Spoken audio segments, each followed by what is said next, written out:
Hi, this is Gina from Positivity Past 50 and welcome to my channel. Today I would like to talk about a travel carry-on backpack. I used this in Italy for 13 days and I would like to share my experiences with you. I went from different climates and from different terrains, and then also I'd like to share with you the pros and cons of carrying this at age 55. And then also, if you stay to the end, I've got a few space-saving ideas that might help you with any type of packing, whether it's a carry-on rolling bag or this backpack that you carry on your back. So stay with me. You know, my husband asked me why I wanted to carry this backpack on my back, and I told him I was worried about the bridges in Venice and the cobblestones, and then also these hills that we were going to go up and down in Italy. I felt that would be the best way to be hands-free. Let's take a look at the backpack now. One of my favorite parts is the front part. It has a great, easy access top flap with two sections. The most outer section is very spacious, and then it has another zip-up spot for smaller items that you wouldn't want to lose at the very bottom. I really liked this spot. Great zipper, works really well. This is a compression style backpack. It has the double zippers. When I pack for any trip that has a compression option, I do not pack it with the compression open. I like it compressed all the way. So I do not have the zipper open. The reason I do that is because if I can go on my trip with less space, then when I come back and I open up the compression, then it's more roomy. So if I buy a souvenir, I have space to put it. If I want to buy t-shirts or a sweatshirt or any type of thing in my destination, I've got a place to put it. So I like to pack with it compressed. So it comes with your standard straps right here. So compressed, it does not have a lot of space. So I'm going to take open the compression part. If I can find the zipper.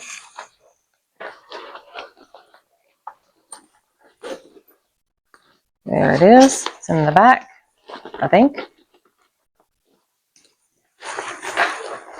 Oh, it was deep down. Okay, there we go. So now it's compressing open. Okay, keep going all the way around. You would think that this would be the way I'd want to pack, but it is not. Do you see how much space it opened up? Down here, I can show you it's a hand's width. On the sides, it's a hand's width. Like that. So this is pretty decent. I just like having the knowledge that and the comfort that if I need the space, I have it for when I come back. I don't want to check a bag. I am very much against checked bags. I don't like the weight. I don't like the heaviness. If you've been to Europe, you know how hard it is to get it up and down. Cobblestones, I just don't like them. So I am a carry-on person only. So you have your two straps. This zips back up. Like I said, the zippers are good and strong. On this side, you have another zippered portion. It is not the full length. It's great for small items. There you go. On the back, you have your backpack straps. But you also, if you did take something else, like a carry-on, another rolling carry-on or a full size, this can go down the straps. It also has a secret spot back here. The zipper hides behind this strap. You would really never know it's there. I don't even think I knew it was there when I was in Italy. And so you have another half pocket there. To make things as tight as possible, it also comes with backpack style compression cinch. So I can cinch that down, which I did use. I would clamp that and then pull it tight to make it as narrow as possible. So let's talk about what is in my suitcase. When I landed in Rome, it was 95 degrees. So I took off my black pants and I put on a black skirt with my black sandals. And I had my hat in my personal item bag. And then I continued to wear my pink t-shirt that was in the plane.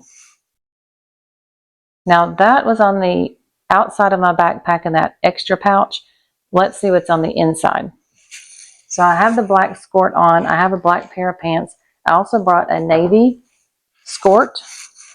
And then I brought quite a few tops. Because I knew I'd be hiking. I'd also go out to dinner. So the skirts are great for dinner because they look like skirts. So I need a lot of matching tops. And so I have a short sleeve white top. Here is a dressier white top. It has a V-neck. It's got extra little elements on it to make it look a little dressier. This I bought to go over the skirts for dinner time. It just has some design on it. It's something extra. But to have this on me, I need a tank top underneath. So I have this with a white tank top. Then I also have just another dress here. Now this is short sleeve. If you go short sleeve in Italy, then you need a scarf to go around your shoulders. And when you go into churches, you have to have your shoulders covered, and they even sometimes enforce your knees, make sure your knees are covered. These skirts go right above my knees and nobody stopped me. But if I wore this, I had this bundled up in the bottom of my crossbody bag to cover my arms, my shoulders. I have a pair of shorts, hiking shorts. And then for pajamas, these are leggings I got at Walmart that I always use. So this is for pajamas, but in case I was hot, I have some bike shorts that are very loose and very thin. I use those. That's why I brought two things for pajamas and then a t-shirt to go with it right there. So those are my clothes, but I also brought an extra jacket. This is not a waterproof jacket, but it is a water repellent jacket. And then of course I have my underwear and socks and bras in a compact bag here. I forgot I also brought a long sleeve t-shirt. And if you know or heard of cuddle duds, they're supposed to be for insulation. You can get these now at Walmart. You used to be able to get them at Kohl's and certain other places, but this is for insulation. So one day I did wear all of that. I had my hiking shorts, my hiking shoes. I had this underneath. I had this on top in case I could have taken that off if I gotten hot. And I had my jacket. So I almost forgot that I brought that too. So this is everything that I brought clothing wise.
Okay, now for a few tips and tricks I have found out over the years. This is one of my favorite ones. This is from Amazon. This is a grocery bag. When I went to Switzerland, our apartment was across the street from a grocery store. That's when I really used it a lot. But I also took it to Italy and we used it at the grocery stores. They don't provide you with bags. If you're used to Aldi around here, then you know what I'm talking about. So this is just a simple grocery sack. Lots of uses. Like that, fold it up, put it back in its pouch. Ready to go. Took very little space, which leads me to my other item that I love. This is my foldable backpack. Like I said, in Italy, we went up to the Dolomites. We stayed about 7 or 8 days hiking in the Dolomites. Plus in Cinque Terre, there is a hike that we also use this backpack. It's just a foldable backpack. When I'm not traveling, it's my gym bag. Makes a great size day pack. When it comes to dressing up those t-shirts that I packed, I use Ziploc bags. I put one necklace per bag so that I am not unraveling those, untangling those when I get to my destination. I'll bring a few bracelets. I also put them in the bag. One bag, very thin, doesn't take up any spaces. I also break off the handles of my makeup brushes. It makes them much smaller to use. Ready to go. And then I love these containers here. I've got one for my sunscreen and one for my pressed powder. This holds enough sunscreen that I had leftovers for 13 days. Just recently went on a beach trip. We only stayed for 4 to 5 days. That was in July. This is August now. And so I still have sunscreen left, and I keep cleaning it out until I finally get all of it out. So all my sunscreen, and like I use a lot of sunscreen. Fits great in that container. Same for my pressed powder. Use a little pressed powder. You don't use a whole lot, and so you get a little on your brush. I still have leftovers from my last trip because I don't want to bring the big containers. So I hope some of those ideas helped you. Again, my channel is Positivity Past 50. I'm all about positive things, happiness, sharing joy, sharing tips. So if you would be ever so generous and to like, even subscribe, that would be amazing. I'm a beginner YouTuber. I'm just now beginning to learn how to do all this and just trying to share some ideas that I have found along the way. Thank you for watching.